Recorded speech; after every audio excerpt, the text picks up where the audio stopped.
I'm a relationship builder. When you think of a relationship builder, don't you just automatically think architect? Probably not. That's because most people think architects design buildings and cities, but what we really design are relationships. Because cities are about people. They're places where people come together for all kinds of exchange. And besides skylines, they're highly specific urban habitats with their own insects, plants, and animals, and even their own weather. But today, urban habitats are out of balance. Climate change, together with political and economic troubles, are having an impact. They're adding up and stressing out cities and us, the people who live in them. For me, the field of ecology has provided important insight, because ecologists don't just look at individual species on their own, they look at the relationships between living things and their environment. They look at how all the diverse parts of the ecosystem are interconnected, and it's actually this balance, this web of life that sustains life.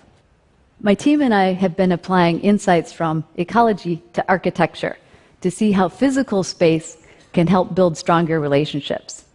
The projects I'm going to show you today use the idea of building relationships as the key driver for design. Here's an example of what I mean.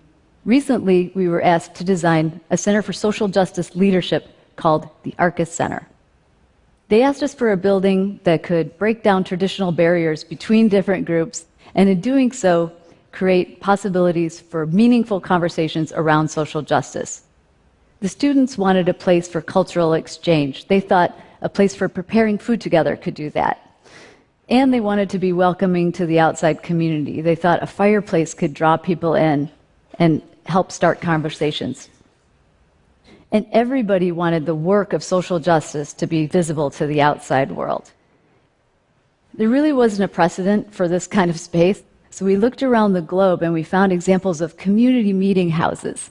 And community meeting houses are places where there's very specific relationships between people. Like this one in Mali, where the elders gather. The low roof keeps everybody seated and at equal eye level. It's very egalitarian. I mean, you can't stand up and take over the meeting. You'd actually bump your head. In meeting houses, there's always a central space where you can sit around a circle and see each other.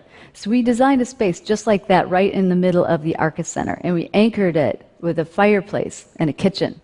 It's pretty hard to get a kitchen and fireplace in a building like this with the building codes, but it was so important to the concept. We got it done. And now the central space works for big social gatherings and a place to meet one-on-one for the very first time. It's almost like this three-way intersection that encourages bumping into people and starting a conversation. And now you can always pass the kitchen and see something going on. You can sit by the fireplace and share stories. You can study together in big groups or in small ones because the architecture sets up these opportunities.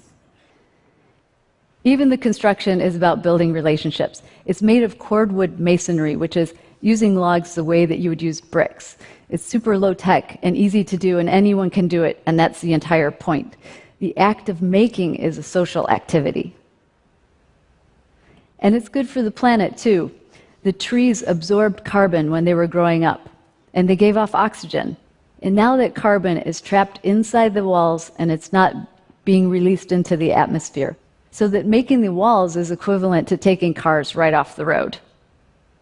We chose the building method because it connects people to each other and to the environment. But is it working? Is it creating relationships and nurturing them? How can we know? Well, more and more people are coming here for one, and as a result of the fireside chats and a full calendar of programming, people are applying for the Arcus Fellowships. In fact, applications have increased tenfold for the Arcus Fellowship since the building opened. It's working. It's bringing people together. So I've shown how architecture can connect people on this kind of horizontal campus scale, but we wondered if social relationships could be scaled up, or rather upward, in tall buildings. Tall buildings don't necessarily lend themselves to being social buildings. They can seem isolating and inward. You might only see people in those awkward elevator rides. But in several major cities, though, I've been designing tall buildings that are based on creating relationships between people. This is Aqua. It's a residential high-rise in Chicago, aimed at young urban professionals and empty nesters, many of them new to the city. With over 700 apartments, we wanted to see if we could use architecture to help people get to know their neighbors, even when their homes are organized in the vertical dimension. So we invented a way to use balconies as the new social connectors. The shapes of the floor slabs vary slightly, and they transition as you go up the tower. And the result of this is that you can actually see people from your balcony. The balconies are misregistered. You can lean over your balcony and say, "Hey," just like you would across the backyard. And to make the balconies more comfortable for a longer period of time during the year, we studied the wind with digital simulations. So the effect of the balcony shapes breaks up the wind and confuses the wind and makes the balconies more comfortable and less windy. And now, just by being able to go outside on your balcony or on the third floor roof terrace, you can be connected to the outdoors, even when you're way above the ground plane. So the building acts to create community within the building and the city at the same time. It's working.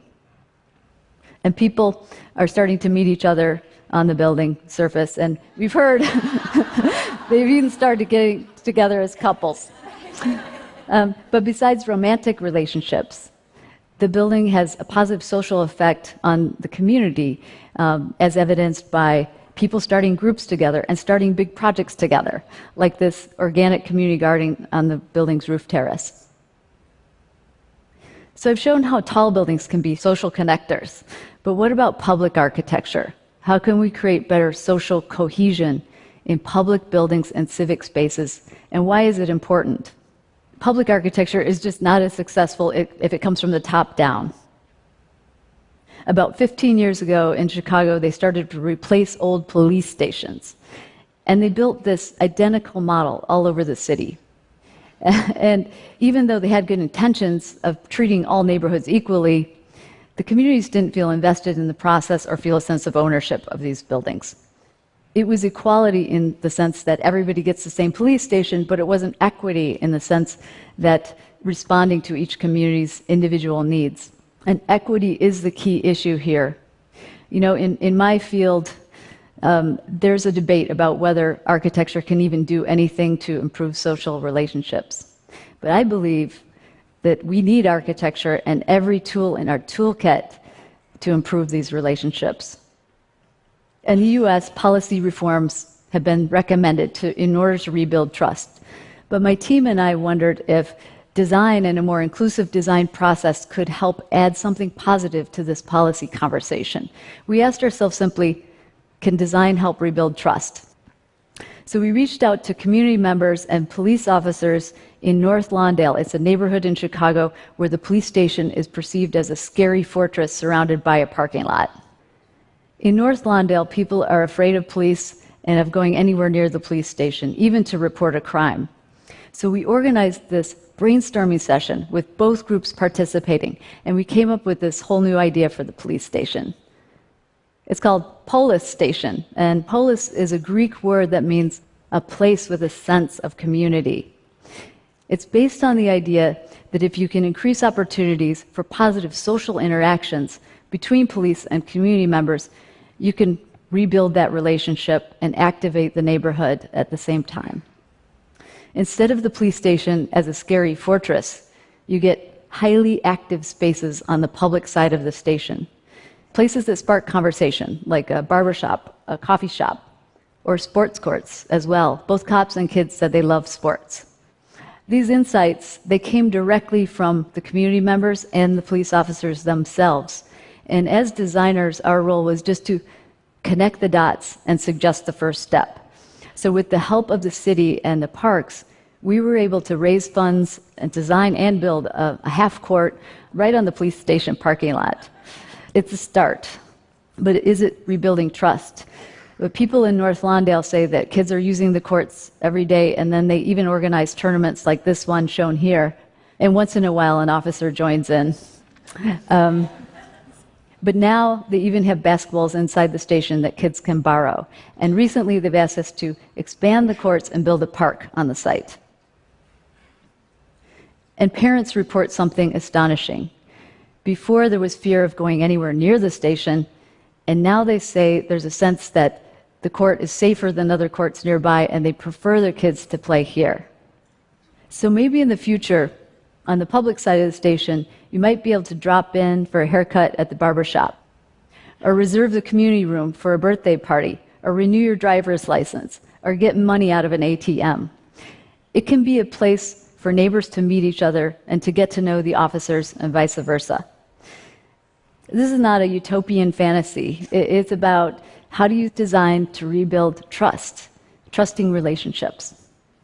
You know, every city has parks, libraries, schools, and other public buildings that have the potential to be reimagined as social connectors. But reimagining the buildings for the future is going to require engaging the people who live there. Engaging the public can be intimidating. And I've felt that too. But maybe that's because in architecture school, we don't really learn how to engage the public in the act of design. We're taught to defend our design against criticism. But I think that can change too. So if we can focus the design mind on creating positive, reinforcing relationships in architecture and through architecture, I believe we can do much more than create individual buildings. We can reduce the stress and the polarization in our urban habitats. We can create relationships. We can help steady this planet we all share. See? Architects really are relationship builders. Thank you very much.